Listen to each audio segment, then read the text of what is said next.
I am what you would call a theater whore. I see everything. I do the good, the bad, and the ugly. And I've also been in all three of those categories. When we were first putting the show together, and I told Todd, I said, I want to do some Broadway songs, and so we were both going through ideas for shows and different things, and I sort of went through the Rolodex in my mind, because I've seen, like I say, I've seen everything, and in New York and Los Angeles, and this one production kept popping up in my head over and over and over.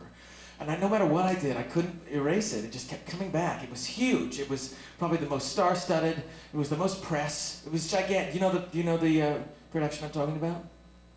Liza's Wedding. And I don't know if you've heard, but they put up a potential closing notice. Yes. Which makes the memory even stronger for me because, yes, indeed, I was there. I was there. In fact, I sang Bridge Over Troubled Water, a peculiar choice for a wedding, but it was requested. And who knew it would turn out to be perfect? It was quite an event. It was quite an event. Liza is like a sister to me. She's one of my dearest, bestest friends, and she was so extraordinarily gorgeous. She was so beautiful, but I have to say, in many ways, the wedding was, well, a freak show. It was just because of the most strangest amalgam of people. Where else could you see Carol Channing and Snoop Doggy Dogg in the same room? You know, much less the same dance floor, actually dancing together. Never need to see that again. Before that was the actual ceremony at the church, of course. And after we'd come in, and you know, there was so much hoo-ha about it, so we went in through the security, and we'd been fingerprinted and probed and prodded and everything. We came in, so there we are, sitting and waiting for like an hour. It was an hour late starting, and then we learned that the reason that we're waiting for over an hour is because Elizabeth Taylor had left her shoes at the hotel and had instead worn house slippers to the church. Nobody in her entourage of 72 noticed terry cloth, the plaza. So we had to wait for an hour for someone to schlep uptown, get her shoes, bring them back, put them on her, and then we could start. The music began and abruptly stopped as Diana Ross came running down the aisle, running down with all of that hair. I don't know why she was late. I think she was pulled over or something. But she came running down the aisle and pushed Joey the Forgotten Love right out of the second pew. Right out of this, like she was family. So then the music started for real this time. It was so exciting. Now, you know, at a wedding, where the bride enters, it's typical that everyone stands up. It's the respectful thing to do. It's what people do. When Liza entered, it was like Carnegie Hall. It was like, Liza! Cindy Adams stood on top of Mickey Rooney and still couldn't see. It was mayhem, mayhem, I tell you.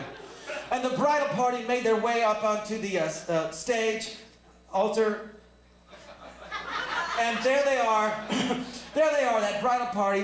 There's Elizabeth Taylor, Liza, David, Michael Jackson, and one of the brothers, Tito, Guido, Toyota. I can't keep up. And Liza again, just like stunningly gorgeous, and she was backed by these. Well, both of them were backed by these orchids, and it was just so beautiful. She looked so extraordinary. Of course, it's their wedding, so the focus should be on them. And so you try not to look at Michael, but you can't not.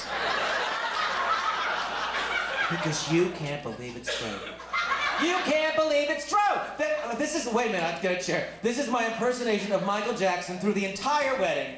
He was wearing this darling little Peter Pan collar, and he had his hair a little like Marlo Thomas.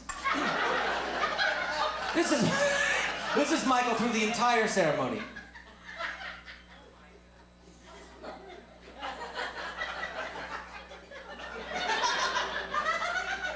Here's our planet! Michael Planet, okay? Other side.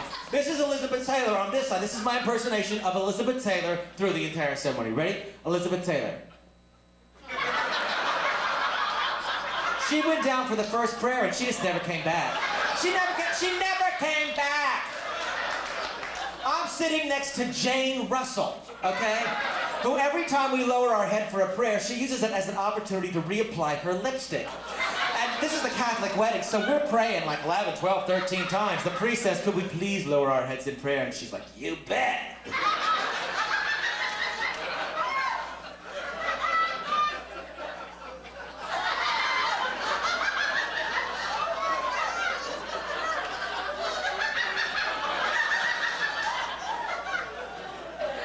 comes the vows. The moment we've all been waiting for. Will you take this man? Will you take this woman? Could I have the ring, please? Lull. Clearly, Elizabeth is in charge of the ring. She's the ring bearess or whatever it's called. So, but out cold. So Marissa Berenson kind of gives her a little kick, you know. And she gets her purse, and she starts to go through it looking for the ring. While we wait again. I know it's here somewhere. Could you hold this? Oh, I've got to get this refilled. And then she finally finds a little black ring box. She pulls it out.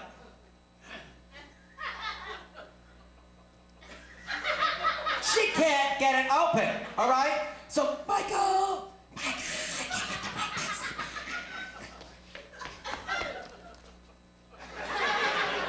He walks across the altar during the ceremony to help her get a ring box open. And they're struggling over it, and they're wrestling over it. I mean, clearly they don't do these kind of things in their real life because they can't get a goddamn ring box open, okay?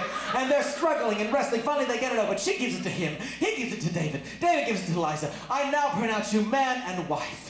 And the place goes berserk, crazy. The audience goes insane, and Liza can't help it. She goes...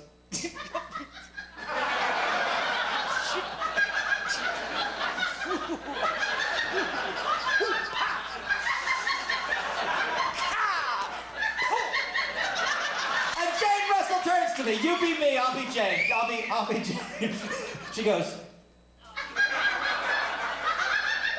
that's show business, kid. And it was truly show business.